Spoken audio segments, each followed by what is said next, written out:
That means that it's time. It's time. I'm here with the one and only. No, not really. You're named after your dad. True. So I'm here with the second, the No, junior, Junior. Come on, man. Darryl Philip Michael Thomas Bellamy Jr. What's going on? Nothing. How you living, man? Did they call you DJ when you was little? Never. So what nickname did you have growing up? Little Darryl. I'm saying like my mom, Little Darryl. My mom still calls me Little Darryl to this day. I have like different names. So high school, everybody called me Darryl. In college, people call me Bells. Then I kind of transitioned to Bellamy / it just depends on who you Bellamy / Darryl to whatever. It's just different names. That's hilarious.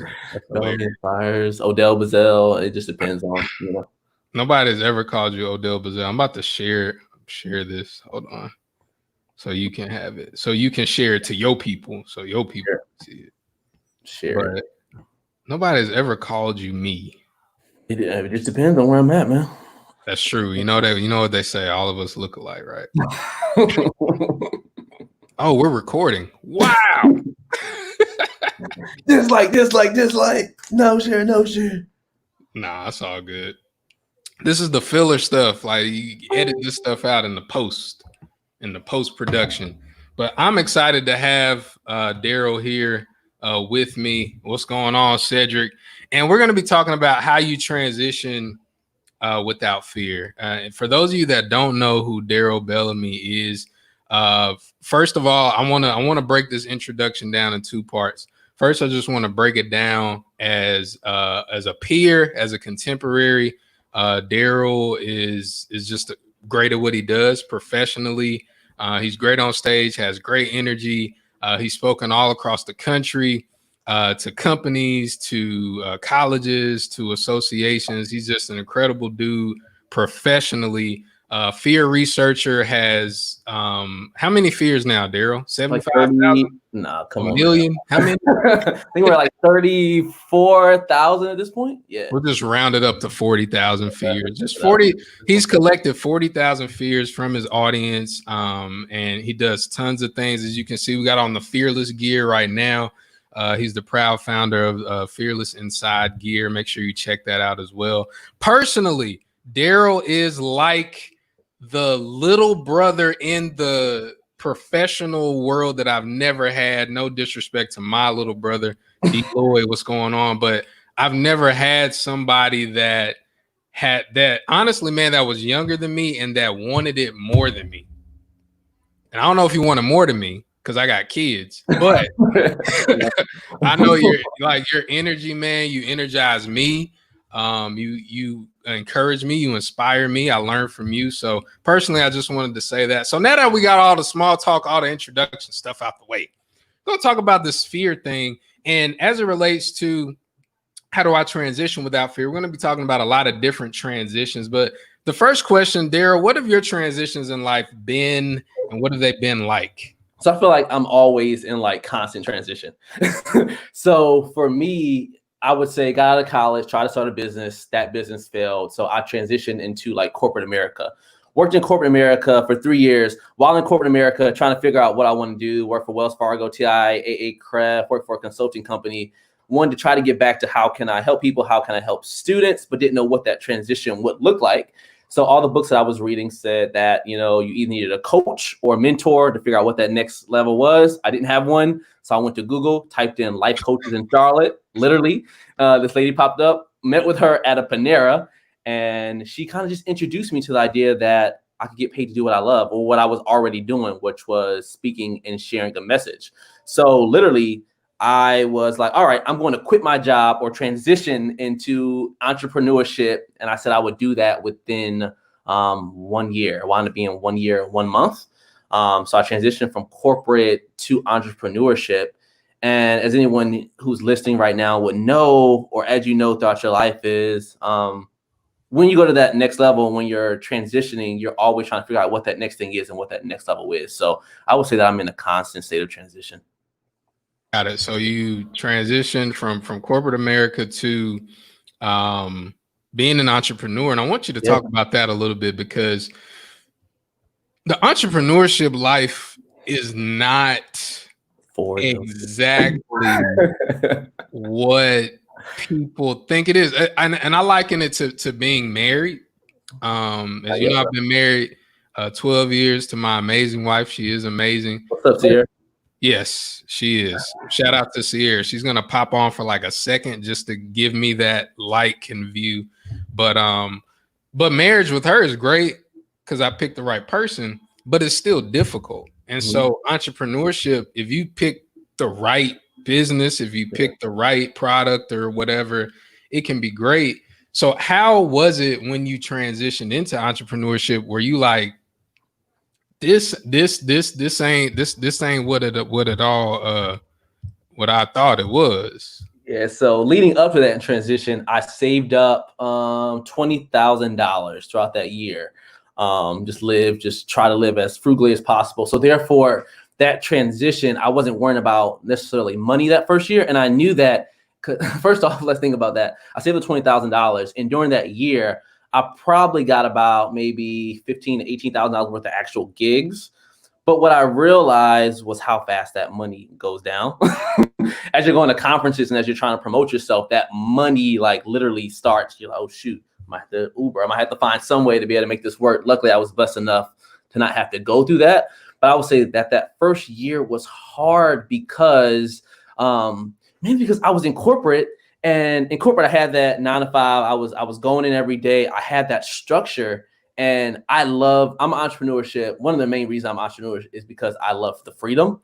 So when you have that structure and you go to that total freedom and you can have lunch with people or, wake up a little bit later if you want to, or stay up later, like that was one of the hardest things, was being able to manage that and figure out what that time would look like for me. Got it. And I think when you're talking about transition, and again, we're talking about how do you transition without fear. One thing that you mentioned already is just making sure that you're having certain things certain, like, for sure. And, having money to pay the bills, to eat, having that, it's like, okay, I feel a little better about transition. I want you to answer this question. What have you been the most fearful about? And because when you talk about fear, you talk about how fear can like stop you from doing stuff. Yeah. But you should continue to go even though you're afraid. So from the things that we've talked about thus far, and even some of the things you haven't mentioned, what have you been the most fearful about? Okay, that's good. Great question. I would say that I'm the most fearful about totally sharing everything that's in his head. So I have a lot of thoughts, a lot of beliefs, a lot of things that go on in here. And I think that as a Black man in America, and as someone who has created such a politically clean image, I would say, I have so many thoughts and things that I want to share that I always try to just keep it buttoned up. And I'm in the process now of like creating a YouTube channel and doing a kind of like a branding switch change, where like I think you're going to hear a little bit more from me, a lot more from me. So my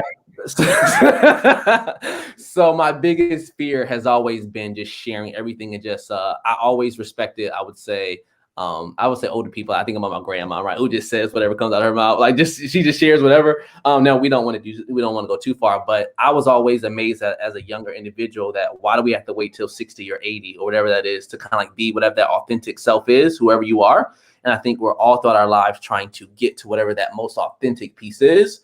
So I would say my biggest fear has always been, hey, sharing everything, any ideas, any strategies, all that stuff, and being able to share that without caring about the judgment that might come from that. Got it. So me and you, we are what people call millennials. We're in that group, right?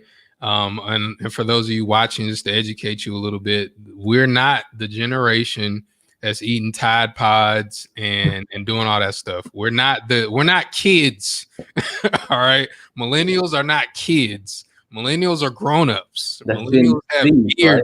Right? They have Gen Z is a Tide Pod, right? Gen Z. They're the ones. But so for our generation, as we're growing and as we're transitioning into really taking our parents' place, how we kind of remember our parents being we're still figuring out a lot of stuff. Yeah. And so when you're talking about you're transitioning your brand a little bit, you're wanting to share more, talk to the entrepreneurs that have that same thing. And they're like, man, I want to talk about Black Lives Matter. I want to talk about, how maybe I don't rock with the president, but I'm Republican. I want to talk about this stuff. Yeah. How do they do it in the context of their business? Or do you suggest they just not? No, I would say we should all be trying to get to whatever that true, authentic piece of ourselves are. I also think there's something important about not niching down, but literally making sure that whoever your audience is, they're the right audience for you. And in order to niche down and find that right audience for you, you have to get clear, right? So at the end of the day, I don't want anyone following me or necessarily buying anything from me if they don't necessarily have the same, not same beliefs, if they don't necessarily have the same values and they are totally in line with what Darryl Bellamy, the Fearless Inside, all that brand goes along with. So oftentimes we have people following us, or we have people who are patronizing us that we don't want to lose. But what I believe at my core is that once you truly share, once you are truly that authentic self, you're going to get the people, and then you're truly going to be able to really, really grow. Something that I often share, it is up there. My girlfriend got me this. Let's see if I can find it. It's a sign that says, "You're the pink starburst." So this is something I say in a lot of my keynotes, because I believe that in life, you're often letting people treat you like the yellow starburst. And I believe that you're the pink starburst, and it's time for you to start treating yourself with the value and the belief and the confidence that you have. So remember, y'all, you're the pink starburst, and don't let anyone treat you like the yellow. You are the pink starburst. And hopefully Sierra's not watching, but I had candy in the house, in part because my wife is a health coach and she does not eat all that crap. Yeah. And I do. But also to bribe the children. So I was like, hey, if y'all act right, I'll give you this. And so I bought the unwrapped Starburst that only have the pink and red kind. Like that's the only kind. The red or the color. I think it's it's cherry, watermelon, the pink, all that stuff.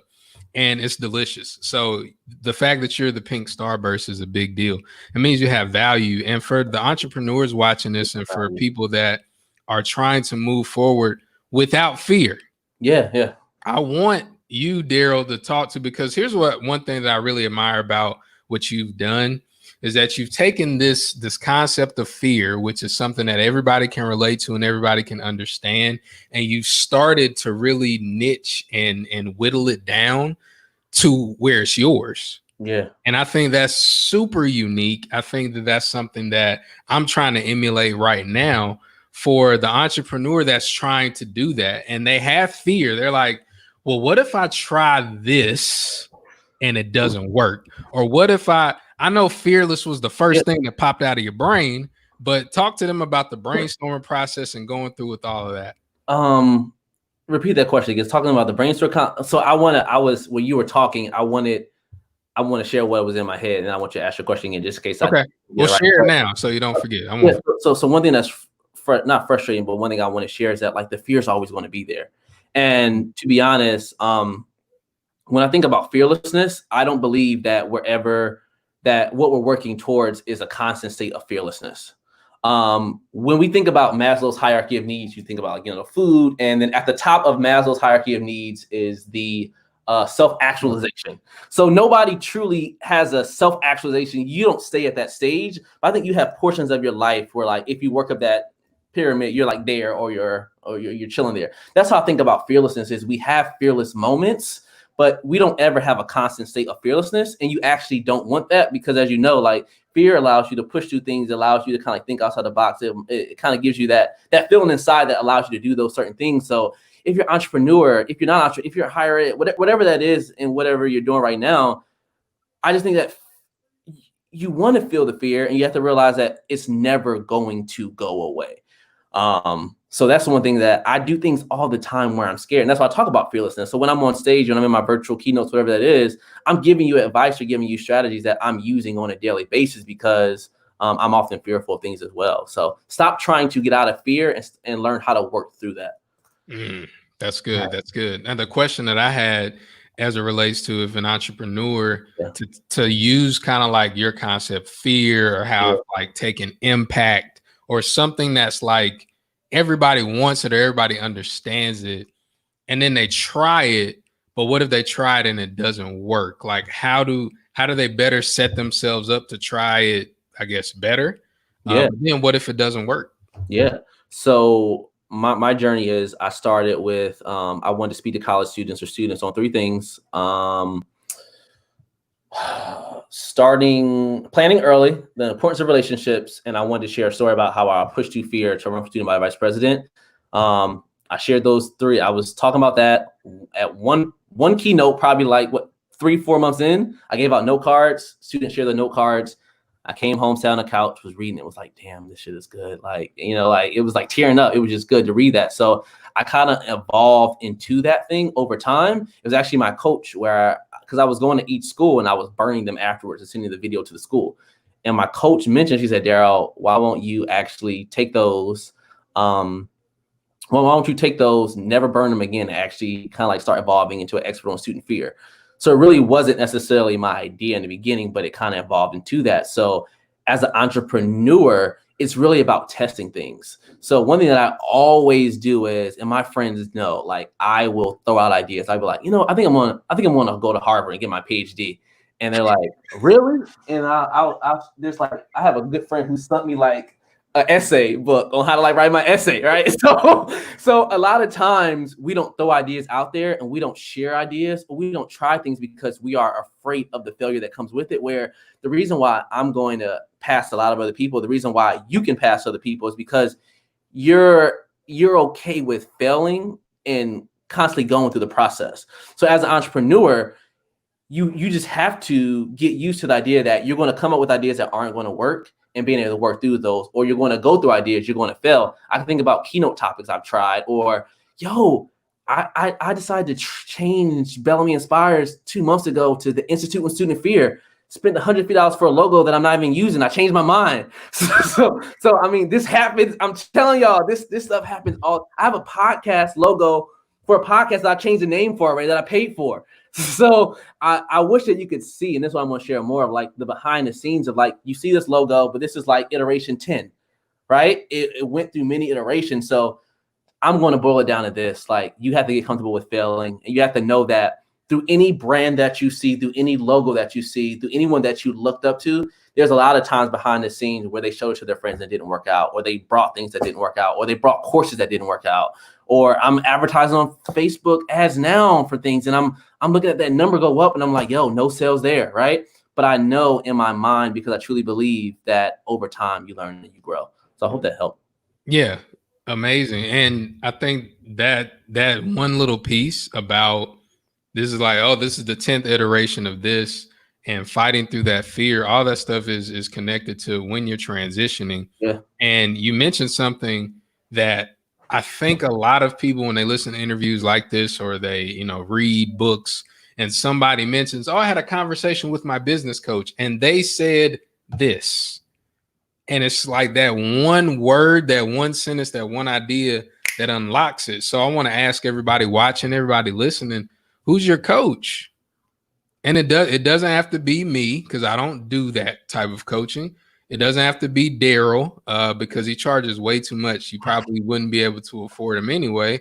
But who is it? Who is that person? And talk about, Darryl, actually exchanging money in that process. Because in entrepreneurship, whether you own a restaurant, or whether you own a dry cleaner, or whether you own a franchise, or you're a speaker, content creator like us, you need somebody to say, hey, don't burn those fears, collect them and become the expert. But talk about that process of saying, I'm going to pay a coach, I'm going to give them money. That is my number one strategy. Is my goal in life has always been to not repeat or not fall into the mistakes that people older than me have made. Like, I know I'm going to make mistakes, but if I can avoid it by either looking at them and knowing what not to do, I think about like older siblings and stuff like, oh, they didn't do, you know, like when it came to like being involved, whatever that is, like getting in trouble, like, okay, I'm not gonna do that. So therefore I can get this. That was always my goal. So for me, the whole coach thing was interesting because I went to Google, typed in life coaches in Charlotte,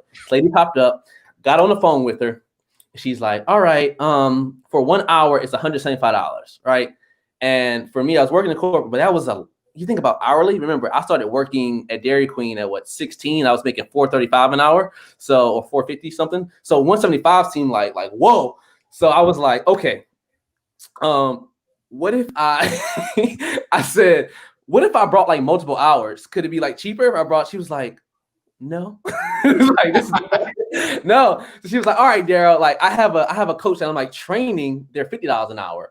Do you want to possibly go with them? And I'm like, yeah. So she goes to the calendar, right? And something inside of me said, like, just go with her. So I said, no, I'm actually going to go with her. And that's how that meeting went. But I can say throughout, from Nicole to I hired a guy named James Robolatinix to Robo. Shout out to Robo. To the strategic coach program that I paid a lot of money to be in this year.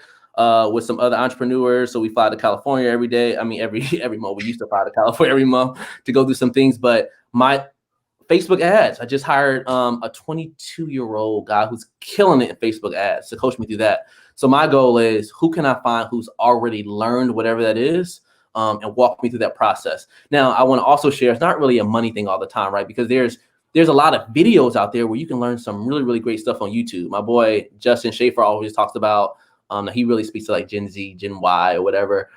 He talks about YouTube University, right? So anything you want to learn, it's usually a video or something out there that you can learn it. But I think there's so much value in finding that individual to sit down with you and walk you through and to prevent you from making those same mistakes. So one of my main strategies, that's the secret to what I do, is when I'm starting something new, I'm like, either who are my friends who are already doing it that can teach me, or who's that person who's an expert, or sometimes you can't afford the expert. You can't afford Russell Branson, so you gotta go down to his course or whatever, and let them guide me through the process.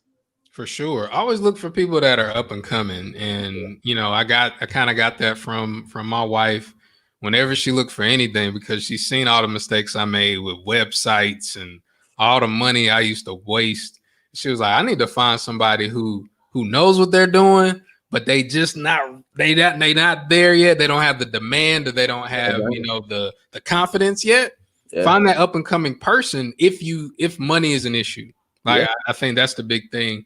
If you are like ready, again, we're talking about fear, talking about transitioning. That person is going to help you. One of my coaches, Jonathan Sprinkle, said that the coach just decreases the time that it takes for you to get somewhere. And so wealthy people buy time through coaching. Go ahead.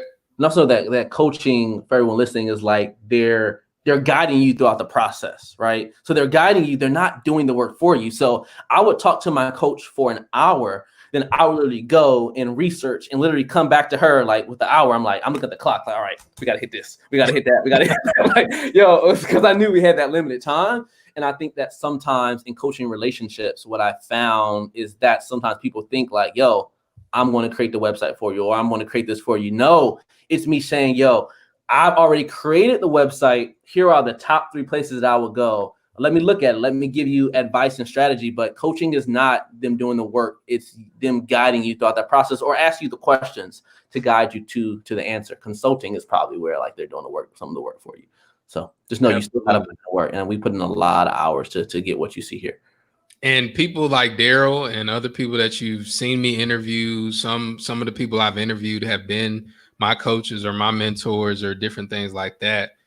All of them, 100% of them will say, man, I invested tens of thousands and some even more of dollars in coaching a year to get where they are. And when I first heard that, I was like, because I wasn't like you, Darryl. I didn't, you know, go straight from college to corporate. I went from college to trying to figure out what was going on, to marrying my wife, to trying to figure out life. So where'd you go? You didn't go to corporate. You just found a job. Law enforcement, baby. Okay, Law enforcement. I forgot you were a police officer. Yeah, law enforcement. I had to go there because I had good credit and I didn't have a record. That's about all I had. But the money for me was always like, I don't know. But don't let that stop you, because a lot of times, what is it? It's fear. You're afraid. If I give Darryl $10,000, I'm never gonna see that money again. And here's a spoiler alert: you're not gonna see that money again. But if you do what Darryl teaches you, then you'll see more. Yeah. You'll see more. And that's what's really, really important. Go ahead. And how bad do you want it? So like, if you've done whatever you've done to the best of your ability right now, and you feel like you're not moving any further, the only thing that you can do at this point is to find someone to help you, a coach or a mentor or something. So people who are stuck and they're like, I don't want to pay $175, not for me, or whoever it is. I don't want to pay $175 an hour. And I'm like, yo, I had a friend who he called me because he wanted to get his resume done by somebody. And I think it was like $250 to get it done by someone. He's like, yo, should I pay it? I was like, have you been getting job offers? No. Are you qualified? Yes.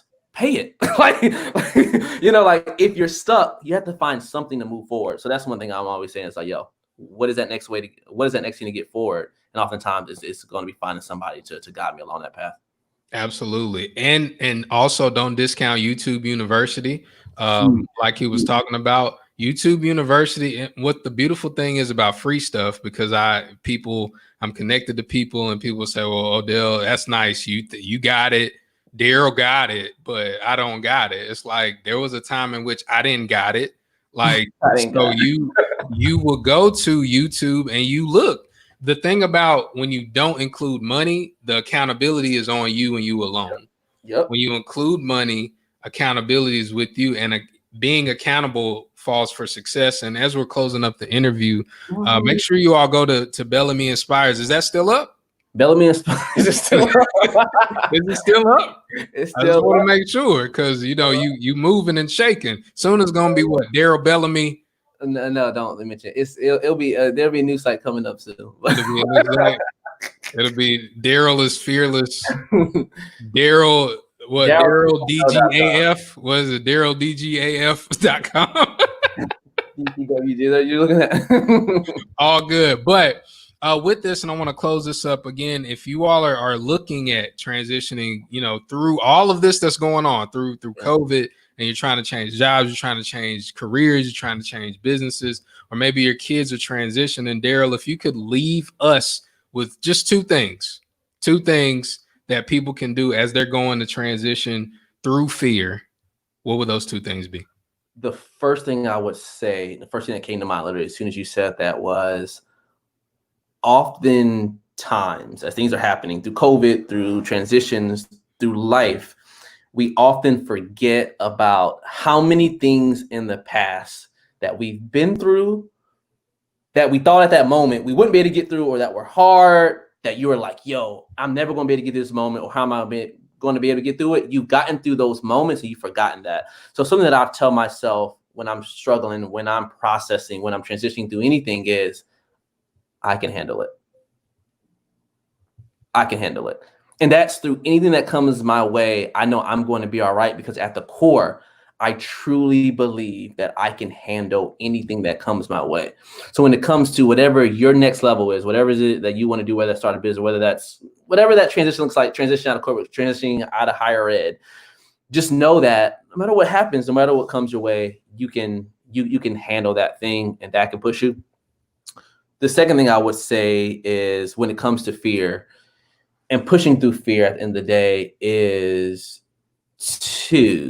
I lost my train of thought. First thing is, I can handle it. And the second thing is to remember that I lost it at the end of the interview. Remember that you already have whatever it is that you can do to make it work. You're the pink strawberries out here.